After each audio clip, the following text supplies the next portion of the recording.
Although she was tired, but she still went on working. Went on working means काम करती रही, right? Went on working is a past. अब यहाँ पे हम देखेंगे फर्स्ट यहाँ पे although है और दो क्लॉजेस दी हुई हैं. She was tired, comma, but she still went on working. अब यहाँ पे हम देखें यहाँ पे कॉमा भी है एज वेल एज बट भी लगा हुआ है. तो हमें इनमें से कोई एक कंजंक्शन यूज़ करना, ना कि दो कंजंक्शन करने हैं.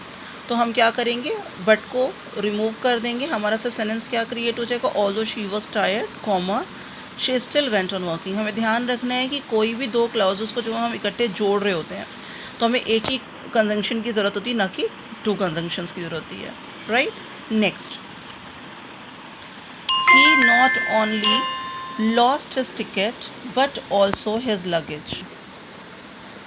अब हमें इसमें सेम वही पीछे वाले रूल में जाना है. हर एक चीज़ में फर्स्ट जो हमने रूल डिस्कस किया है कि सेम पार्ट्स ऑफ स्पीच होनी चाहिए. तो इसमें देखें, he is a subject, not only but also is conjuncting word, both are conjuncting to each other. यहाँ पे है lost. Lost is a verb, second form of the verb. Not only his ticket but also his luggage. अगर हम ये बात करें, जो tickets हैं, टिकट तो किसी चीज़ का नाम है, that is of, it's a noun. Lost is a verb, luggage is also a noun. अगर हम नॉट ओनली बट ऑल्सो के आगे पीछे चेक करें तो यहाँ पे नॉट ओनली के जस्ट बाद क्या लगा हुआ है, वर्ब लगी हुई है. हम लोग का रूल कॉन्ट्रडिक्ट कर रहा है. हम लोगों ने ये देखा कि सेम पार्ट्स ऑफ स्पीच होनी चाहिए. तो या तो यहाँ पे भी नाउन हो और या तो यहाँ पे भी वर्ब हो.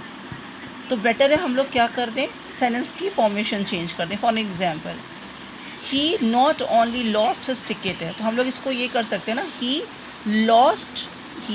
Lost not only his ticket but also his luggage. अगर हम लोग अब करेक्शन देखें तो यहाँ पे नॉट ओनली के बाद क्या आ गया, नाउन आ गया, और बट ऑल्सो के बाद भी क्या आ गया, नाउन आ गया. हमारी जो पीछे रूल था वो क्या हो गया, मैच हो गया. इज़ दैट क्लियर और नॉट. नेक्स्ट, एक बार और रिपीट कर रही हूँ, listen carefully. He not only lost his ticket but also his luggage. तो यहाँ पे लॉस्ट क्या है, वर्ब है.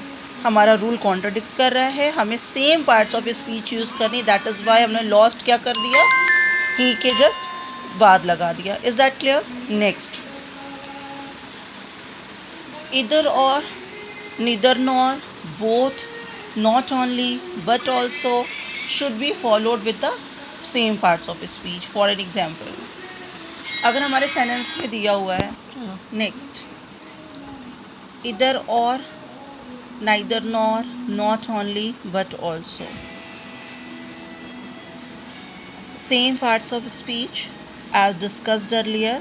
अगर इन तीनों में से कोई भी कंजंक्शन के फेस में हम यूज़ कर रहे हैं तो जो वर्ब होती है वो हमेशा सेकेंड सब्जेक्ट के अकॉर्डिंग आएगी. ऑलवेज सेकेंड सब्जेक्ट के अकॉर्डिंग. फॉर एन एग्जाम्पल, इधर रोहन और प्रिया. तो यहाँ पे इधर रोहन और Priya, Priya is singular here. तो यहाँ पे हम अगर जो वर्ब लेंगे that is to be use, क्योंकि हम प्रिया के अकॉर्डिंग वर्ब ले रहे हैं.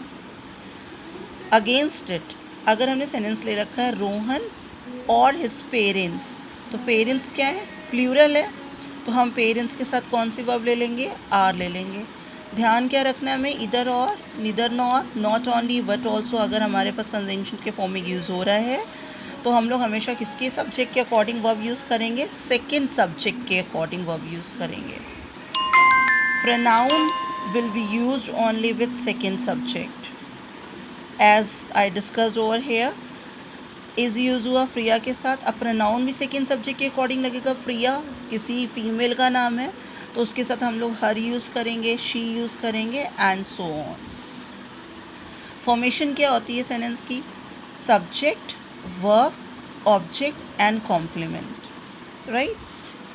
अब सब मैंने पहले भी डिस्कस किया, अगर सब्जेक्ट है तो सब्जेक्ट होना चाहिए, वर्ब है तो वर्ब होना चाहिए, ऑब्जेक्ट है तो ऑब्जेक्ट होना चाहिए, कॉम्प्लीमेंट है तो that is complement, that is rest of the sentence होना चाहिए. For an example, if I talk about subject, इधर रोहन और Sohan, Rohan is a subject as well as Sohan is a subject. Rohan is trying to इधर work और play. Work और play. Work is a work, play is a work. तो इधर किसके साथ use हुआ? वर्क के साथ हो गया यहाँ पे use.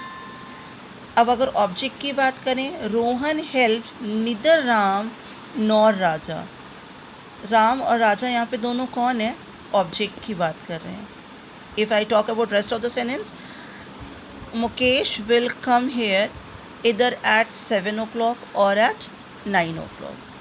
I think it must be clear to you. I am repeating the sentence. Either or, neither nor, but only, not only but also, ये अगर यूज़ हो रहे हैं, सेम पार्ट्स ऑफ स्पीच का फॉर्मूला यूज़ करना है, as पीछे से बोलते आ रहे हैं, same parts of speech use करनी है। वर्ब जो लगेगी वो सेकंड सब्जेक्ट के अकॉर्डिंग लगेगी। प्रोनाउन जो लगेगा वो भी सेकंड सब्जेक्ट के अकॉर्डिंग लगेगा।